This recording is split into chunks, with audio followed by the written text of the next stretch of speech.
Good morning, ha?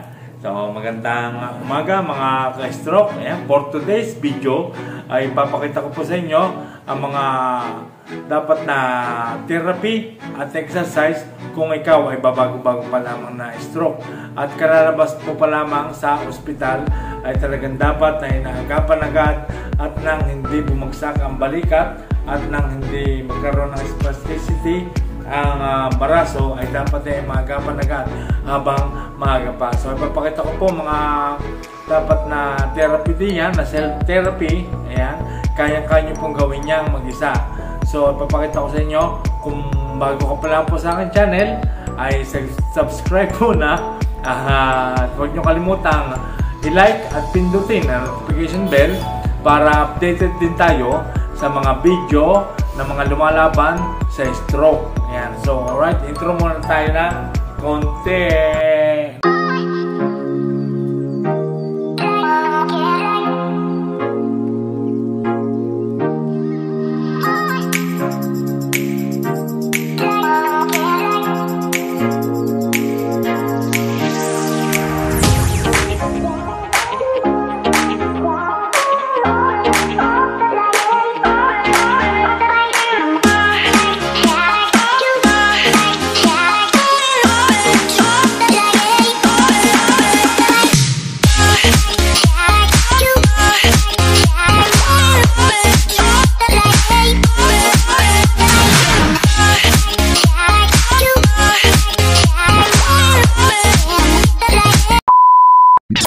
Wala kang therapist, ano? So, gagawin natin ay self-therapist gamit ang malakas na bahagi ng kamay. At kung hindi man siya makakaya, ay pwede tayong magpatulong sa asawa o sa miyembro ng pamilya. Okay? Ano ba ang mga dapat na mga ina-exercise kapag ikaw ay bago pa lamang na stroke o kalalabas mo pa lamang sa ospital at ikaw ay bedridden? So, unang-una, ikaw ay nakahigang ganyan, nakasandal na ganyan. Ikaw ay magpapatulong, ayan, ganyan. Malakas naman kasi ito, pwede mong ito na ganyan. Diba? Ayan, so, ganito po ang gagawin natin. Ang unang-una pong nahihirapan dyan, ang napaparalyze talaga ay ang balikat, ang siko, at kasama na itong forearm, at saka ang daliri at kamay. So, ganito po ang gagawin natin. Unahin po natin ang balikat kasi po yan ay bumabagsak po ng ganyan at nagiging cause ng pagka-komang, bengkong, ngayon nakaganyan. So, para maiwasan yan, ganito po ang gagawin natin. Wala tayong therapist, gamit natin ang malakas na kamay. So, ganito po ang gagawin. Ayan, hawak po dito sa siko. Tapos po, ayan, tataas. Itutulak po ng malakas na kamay, pero may persa rin dito.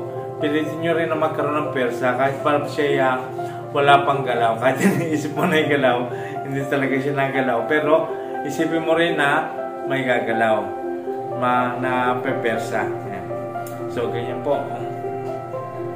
So balikat po yan, dito po sa shoulder. Ayan.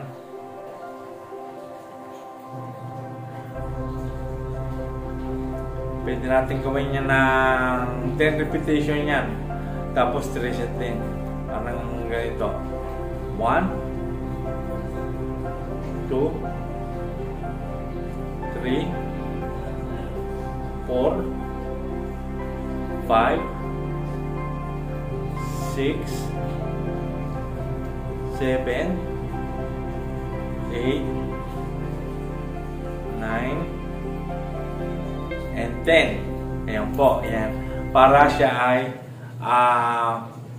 hindi siya ma-stuck. Kasi para magkaroon siya, mabuhay siya. Ganon. Yung ibig ko sabihin. Ayan.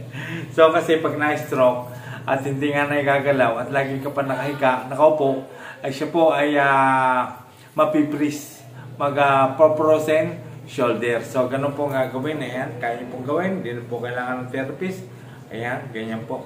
Ayan, pwede po na 10 repetition na 3 sets. Alright. Ang sunod naman ay hawakan dito sa siko Ayan, didiretso po siya ng ganyan. Ayan. So, nakaganyan po siya. Ayan. Kukunin nyo po rito sa siko. Sa siko po ang hawak, hindi po dito. Kasi pag dito hinawakan, nabagsak po yung ganyan. Kailangan siko para nakadiretso siya. Ayan, ganito po. Hawak sa siko. Ayan, tapos angat. Ayan. Tapos, circle. Ha? Ayan. Ganyan po. 1, 3 circle, 2, 3. Ayan. Tapos, side to side. 1, 2, 3. Ayan, ganun na. Ulit. Okay. Circle. Dito ang hawak sa siko, sa elbow. 1, 2, 3. Ayan. Then, 1, 2, 3. Ayan. Pwede nyo pong gawin yan ng tigpa 5 o 10. Ayan. Pero siyempre, nakakangawit din naman dito sa malakas na bahagi ng kamay. So, yun po ay para rin dito sa shoulder at para rin siya ay na-i-stretch din ang kanyang elbow para hindi siya lagi nakaliko. At ang may papayo ko po sa inyo, pagka galing nyo po sa ospital, ay pilitin nyo po siya na lagi nakadiretso. Ayan. Kahit kayo ay nakahiga, ayan, ipatong nyo sa unan, nakaganyan, dapat meron kayong katabing unan pa, tapos nakapatong siya doon. Tapos nakadiretso siya. Ayan. Kasi pag siya lagi nakaliko, masasanay siya ng lagi nakaliko. So kaya ang exercise doon, hawak dito sa elbow para siya nakadiretso. Ayan. Igaganyan po. Hihilahin ng malakas na kamay. Ganito. Again, circle. 1, 2, 3. Tapos side to side. Ayan. 1, 2, 3. Yan, para rin po yung sa elbow at dito sa shoulder at sa elbow. Kailangan may stretch siya. Ang sunod, ha? Ang sunod naman, ayan, ngayon dito po natin hawakan yan. Ayan, holding hands. Ayan, ganyan. Dalawang kamay natin. Tapos, itataas po natin hanggang dito lang po muna sa dibdib. Ayan, katapat ng dibdib. Ayan. So, kasi dapat siya ay maitataas siya lang hanggang itaas, pero hindi pa nga kaya kasi bago pa lamang at fresh na fresh pa. Kasi yung po magandang therapy, yung sariwa pa, kay stroke mo pa lamang, kasi po ay napakalambot pa ng kanyang mga joint, hindi pa siya tumitigas, hindi pa naglalak. Ayan, so ganito po ang gagawin. 1, 2, 3, 4, 5. Ayan, ganun po. May exercise din ang balikat para yung kanyang mga joint ay hindi naglalak. Ayan. Kasi pagka nagtagal, ay umabot na yan ng 8 months, ay siya po ay tumitigas na at nagiging cause ng pagka-bengkong tsaka bagsak na balikat. Ayan. So dapat siya ay napapractice agad ng galaw. Yun po kasi ang technique dyan, ang igalaw siya ng igalaw para siya ay hindi kalawangin. O ganun. Parang sasakyan, kinakalawang din kapag naka-stop. So ang next move naman natin, next exercise, ayan. So ito po ay pinakita ko na sa inyo dati para maiwasan din ang pagliko ng ganyan. Ayan, nakaganyan. Para hindi siya masanay ng ganyan, ay lagi nga siya dapat nakadiretso. Ayan. So ganito po ang gagawin natin. Papakita ko po sa inyo. Kaya nyo pong gawin tong mag-isa. Sa pamamagitan ng tuhod. Okay? Nakaganito po siya. Ayan, nakaganyan. Hawakan po dito. Ayan. Tapos ikatang po rito sa tuhod. Ibuka dito ang daliri. Ayan, ganyan. Tapos, didiretso pong ganyan. Ayan, pwede po natin siya bilangan ng 5 to 10 seconds. Ayan. Pero kung nahihirapan pa at medyo masakit pa, ay pwede pong 5. Ayan, parang ganito po. Ayan, nakaganyan. Ibubukan nyo ang daliri. Tapos, ikaganyan. Tapos, baba natin yung paganyan para may stretch siya. Ayan. For example, 1, 2, 3, 4, 5. O, tapos, pahinga. Hinga na malalim. Again. 1, 2, 3, 4, 5. Ayan. 5 repetition na 3 sets. So, ulit-ulit. Ganyan. Basta gawin lagi yan. 1, 2, 3, 4, 5. Kaya nakaganyan po ang palad. Nakaganyan po. Ayan. Nakabend po na ganyan. Pailalim po. Ayan, ganyan. Tapos sa 5 seconds na 3 repetition. Ayan. Gawin nyo yan. Daily routine. Ayan. Sa pag-exercise sa araw-araw. Pagkalabas mo sa hospital. Ayan. Kung nahihirapan ka pa nga magbalanse sa pag-upo, ay pwede po tayong magpatulong sa inyong asawa o sa alinmang membro ng pamilya o pwede rin sa barangay. Kung aking mga pinakitang exercise o therapy, self-therapy, ay talagang dapat na ginagawa. Especially, kalalabas mo pa lamang sa ospital at talagang sariwang-sariwa pa at hindi pa nagtatagal na ikaw ay stroke patient. Ibig sabihin, hindi ka pa nakaka 8 months, ay magandang exercise yan para may develop ang kamay para pag siya ay ikaw ay naka-recover na at gumaling at gumagalaw na siya, ay magagawa niya ang mga tamang paggamit ng kamay. Ayan. Pati mga daliri. Ayan. So, yun po ay napakagandang therapy talaga. Self-therapy. At syempre, kung hindi mo rin po medyo makaya mag-isa, ay pwede po tayong magpatulong sa asawa nga o sa membro ng pamilya para kayo ay may assist ng maganda. Ayan. At magawa ninyo ang mga exercise na iyon. Yung mga kagaya ng mga pinakita ko kayo na sa shoulder, ganyan, ay po ay magagawa ninyo. Pero magagawa rin yan ang inyong asawa. Dito ang hawak. Ayan. Pero kung magagawa mo naman mag-isa, di ba? Ganyan, no? Kasi malambot pa siya. Ayan. Alam niyo ba na yan nagpipris at naglalak pagka yung halos na isang taon na ikaw ay na-stroke na hindi siya masyadong nagagalaw, ay siya po ay nagiging cause niya ng frozen shoulder pag hindi siya nagagalaw. Kaya dapat habang ikaw ay kalalabas mo pa lang sa ospital o bago-bago ka pa lamang na-stroke, ay kailangan siya ay igalaw ng igalaw. At yun po ang mga tamang exercise, mga basic exercise pagbago. Kasi po, sariwa pa, hindi pa siya masyadong masakit. Pag nagtagal na yan, napakasakit na niya pagka in-exercise ng mga ganyan.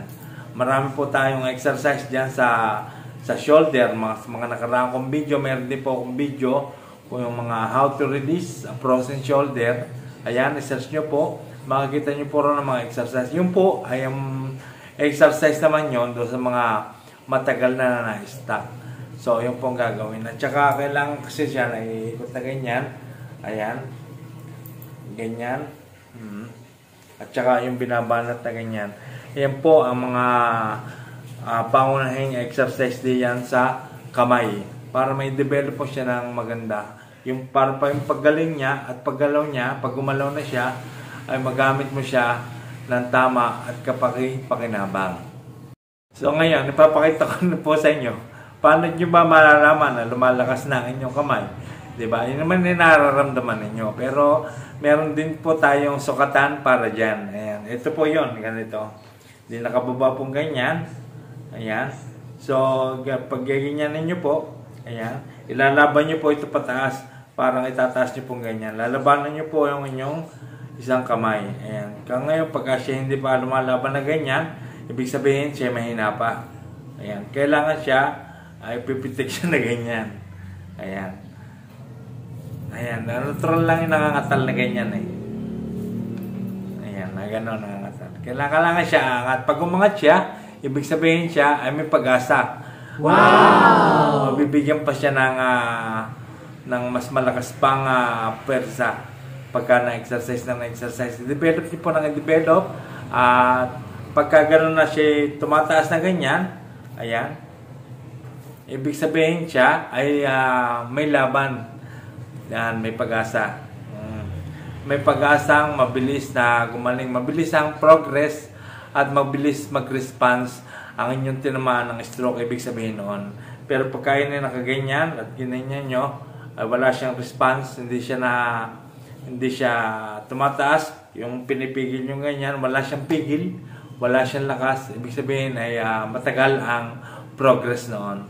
Yan, kailangan siya, umangat siya ng ganyan. So, yan po muna ang aking mga pinakitang exercise. At yan po ay talagang napaka-importante, lalong-lalo na sa bago-bago pa lamang na kay-stroke mo pa lamang na kalalabas mo pa lang sa ospital, ay pwede po natin gawin yon.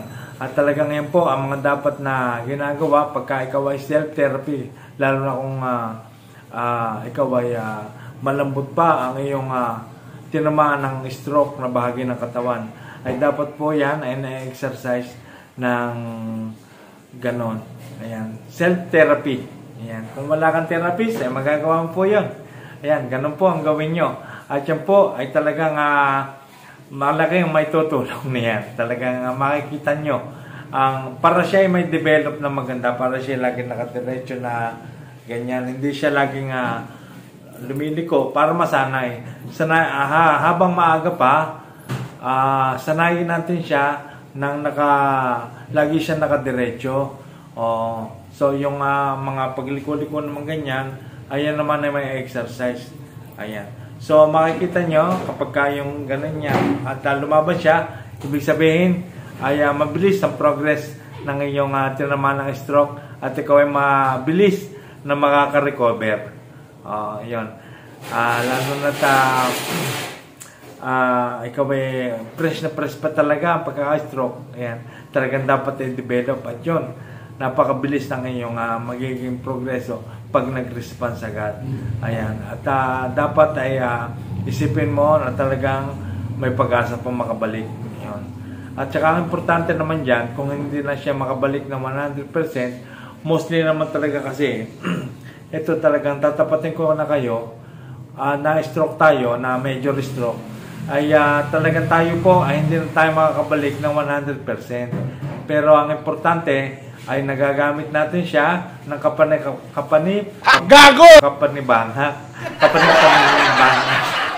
kapakipakinabang. Yon. Nagagamit na natin siya.